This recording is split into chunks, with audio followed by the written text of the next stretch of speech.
సాక్షికి అధిక ప్రాధాన్యం కాదు, సాక్షిని పక్కన పెడుతుంది. వైసీపీ అధికారంలో ఉన్నప్పుడు సాక్షికి ప్రాధాన్యం ఇచ్చింది.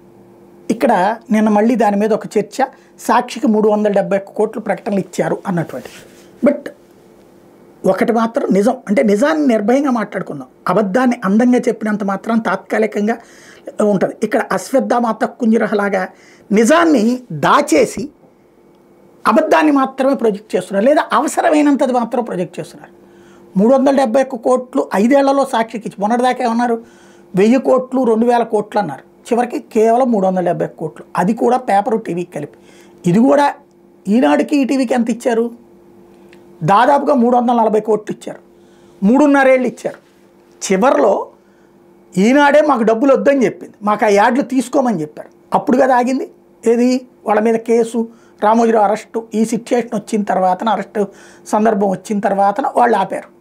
ఇది క్లియర్ కదా, ఓపెన్ పిక్చర్ కదా, నెంబర్ 1. రెండవది, ఇవాళ పోనీ ఈ నీతి చెప్తున్నాం కదా మనం, ఇవాళ నెంబర్ 1 సర్క్యులేషన్ ఈనాడు, నెంబర్ 2 సర్క్యులేషన్ సాక్షినే కదా, జ్యోతి కంటే కూడా. మరి అప్పుడు అడ్వర్టైజ్మెంట్లు సర్క్యులేషన్ బేసిస్ మీద అయితే సాక్షికి ఇవ్వాలిగా, మరి వాళ్ళకి ఎందుకు ఇవ్వట్లేదు ఇవాళ, అసలు ఏ యాడ్ ఇవ్వట్లేదు కదా, మరి అది తప్పు కదా.